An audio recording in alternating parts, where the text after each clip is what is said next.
విశ్వాసం ద్వారా ఏ పరిస్థితినైనా నువ్వు మార్చుకోవచ్చు. అది ఆర్థిక పరిస్థితి, అనారోగ్య పరిస్థితి, ఇప్పుడు నీ జీవితంలో ఏదున్నా ప్రభు పిలిచింది అందుకే పిల్లరా, మనల్ని రక్షించాడు అంటాం మనం. ఏంటి రక్షించాడు? ఎక్కడి నుంచి రక్షించాడైనా? ప్రతి విషమ పరిస్థితి నుంచి మనల్ని రక్షించాడు. ఇప్పుడు ప్రతి ఆనందాన్ని అనుభవించే జీవితం మనకి ఇచ్చాడు యేసుప్రభు. దేవుడు యేసుప్రభు ద్వారా ఇచ్చాడు. ఆయన మరణించాడు, మనల్ని జీవింపచేశాడంటే ఏదో బతుకుతున్నాము శరీరంలో అది కాదు, కానీ ప్రతి దీవెనకు మనల్ని అర్హులు చేశాడు పిల్లరా. ఇక ఏ శాపగ్రస్తమైన జీవితము మనలో లేకుండా చేశాడు. అందుకే చాలా మంచి వాక్యం బైబిల్లో, అన్ని మంచి వాక్యాలే. నిన్ను మరణము నుంచి దాటించి జీవంలోనికి ప్రవేశింపచేశాడు. జీవం అంటే స్వర్గం పోయేది కాదు పిల్లరా. చాలామంది క్రైస్తవులు కూడా కొద్దిగా దీన్ని చాలామంది యేసుప్రభుని నమ్ముకున్నా స్వర్గానికి పోతాం. నో, యేసుప్రభుని నమ్ముకున్నాక చనిపోయిన తర్వాత స్వర్గానికి పోవడం కాదు గొప్ప సంగతి. యేసుప్రభుని నమ్ముకున్న ఆ క్షణమందే నువ్వు స్వర్గంలో ప్రవేశించావు. ఆ క్షణమందే ఆధార్ కార్డు నీకు ఇవ్వబడింది. ఎక్కడ? స్వర్గపు ఆధార్ కార్డు పిల్లరా. బైబిల్ చెప్తుంది నీ యొక్క పౌరసత్వము.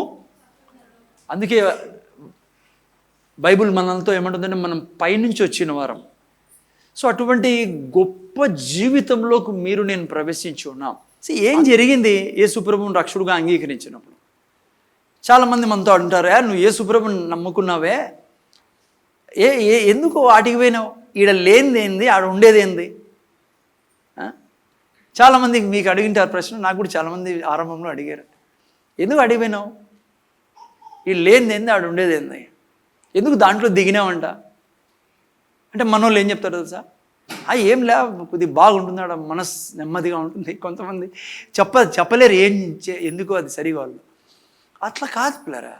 నువ్వు యేసు క్రీస్తును ఏ క్షణము అంగీకరించావో, మతం కాదు తీసుకోండి. యేసుప్రభు మత గురువు కాదు, మతం ఇచ్చేదానికి రాలా.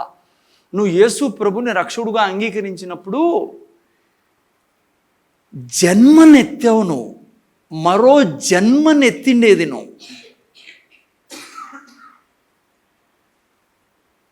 యేసు ప్రభుని రక్షకుడుగా అంగీకరించినప్పుడు ఈడ లేని ఆడేముందని పాపం వాళ్ళు అడిగినప్పుడు వాళ్ళకి తెలియదు. వాళ్ళు ఆబ్వియస్లీ వాళ్ళు అదే ప్రశ్న అడిగేది. చాలా దుఃఖకరమైన విషయం అంటే ఈ వ్యక్తికి తెలియదు ఏం జరిగిందో. ఎవరు? సంఘంలో కూర్చున్న వ్యక్తికి. అందుకే వాళ్ళకి జవాబు సరే ఈకపోవడం వలన దీన్ని వాళ్ళు ఏం చేశారంటే ఒక మతంగా మార్చుకున్నారు. మనల్ని మతం అని పిలుస్తారు వాళ్ళు.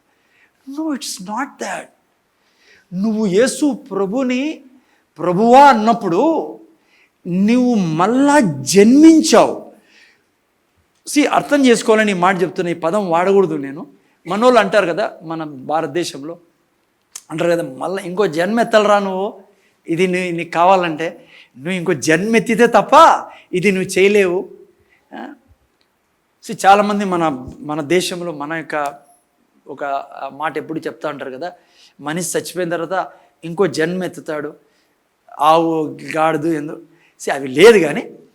కానీ మరో జన్మ అనేది ఉంది పిల్లరా. క్రొత్త జన్మ అనేది ఉంది. అది ఎప్పుడు జరుగుతుందంటే యేసు ప్రభుని నువ్వు రక్షకుడుగా అంగీకరించిన క్షణమందే నువ్వు తిరిగి జన్మిస్తావు. ఒక క్రొత్త జన్మ నీలో జరుగుతుంది. శరీరం అదే, మీ అమ్మ మీ నాయన నుంచి మమ్మీ డాడీ నుంచి వచ్చిన శరీరమే. శరీరంలో ఏం మార్పు ఉండదు, కానీ శరీరంలో కూడా మార్పు వస్తుంది నువ్వు ప్రభులో ఉండే కొద్దీ. అది కూడా బైబిల్లో రాబడింది, నీ యవ్వనం ఎప్పుడు కూడా పచ్చగా ఉంటుంది. నువ్వు అలా చేసుకోగలవు నీ శరీరాన్ని. రెండవది, ఆ శరీరం అదే, కానీ నీలో ఉన్న ఆత్మ యేసు ప్రభుని రక్షకుడుగా అంగీకరించినప్పుడు ఆ పాత ఆత్మను దేవుడు తీసివేసి నీకు ఇంకో జన్మనిచ్చాడు. అందుకే యేసు ప్రభు దగ్గరికి నికోదేమస్ వచ్చినప్పుడు యేసు ప్రభుతో అంటాడయ్యా, నువ్వు చేసే కార్యాలు చూస్తూ ఉంటే నువ్వు మాలాంటి వ్యక్తివి కాదు, నువ్వు దేవుని దగ్గర నుంచి వచ్చిన వాడివి అని మాకు తెలుస్తుంది అన్నప్పుడు స్ట్రైట్గా యేసుప్రభు ఆ వ్యక్తితో ఏమనంటే, నువ్వు క్రొత్తగా జన్మిస్తే కానీ ఇలా నాలా నువ్వు జీవించలేవు ఈ భూమి మీద అన్నాడు.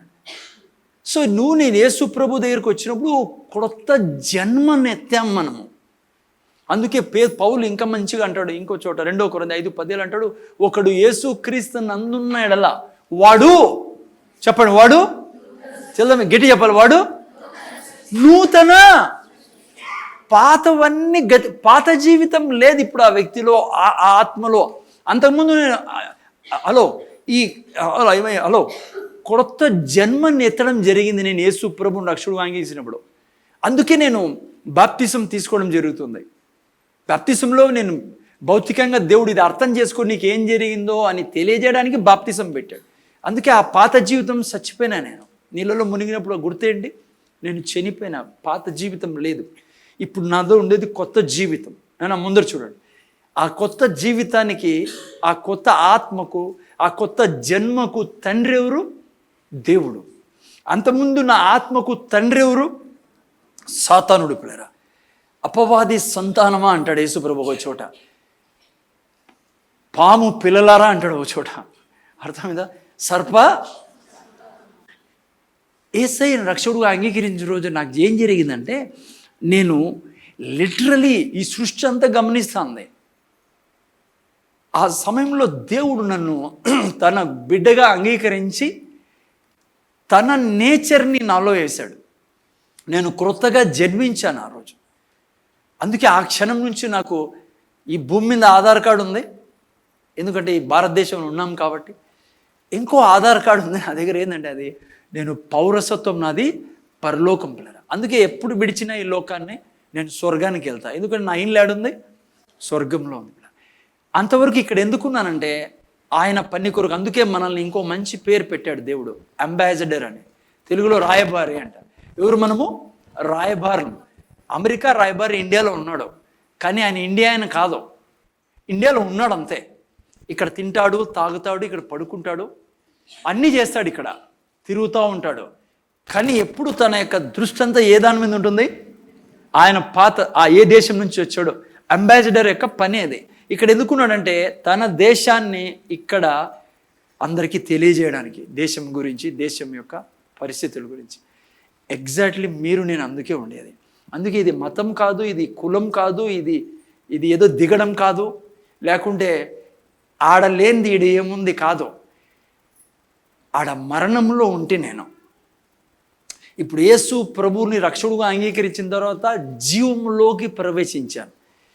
ఇంకా డీప్గా నువ్వు పోవాలంటే నువ్వు దైవత్వంలోనికి ప్రవేశించావు. ఒకప్పుడు నా తండ్రి అపవాదే, ఇప్పుడు నా తండ్రి స్వయాన దేవుడు నా తండ్రిగా ఉన్నాడు. అంత గొప్ప జీవితం ఇది. అందుకే ఆ క్షణం నుంచి మిమ్మల్ని నన్ను సంఘములో పెట్టడం జరిగింది. అందుకే దీన్ని గ్రీక్ పదంలో ఎక్లీషియా అంటారు. ఎక్లీషియా అంటే లోకం నుంచి వేరుపరచబడిన వారులారా అని అర్థం. మనం ఎక్కడి నుంచి వేరుపరచబడ్డాం? లోకస్తులం కాదు, మనము ప్రభువారము, మనము పరలోక రాజ్య నివాసులము. బైబిల్లో ఇంకా మంచిగా రాయబడింది, నిన్ను అపవాది యొక్క రాజ్యం నుంచి విడిపించి తన కుమారుడు యేసుక్రీస్తు రాజ్యంలోనికి ప్రవేశింపచేశాడు అని రాయబడింది. సో ప్లరా, రక్షణ అంటే ఏదో జోక్ కాదు, ఇదేదో తెలియక చాలామంది పాపం మాకు బాగలేకపోయా ఆరోగ్యము, మా పాపకి దేవుడు బాగు చేసినాక నమ్ముకున్నామని, లేకుంటే ఏదో ఒకటి కష్టాలు ఉంటే మాకు ఇడిపించాడు. దేవుడు అద్భుతం ద్వారా నిన్ను తీసుకొచ్చాడు రాజ్యంలోనికి, కానీ చాలా గొప్ప కార్యం జరిగింది. ఇక నీకు మరణమే లేదు.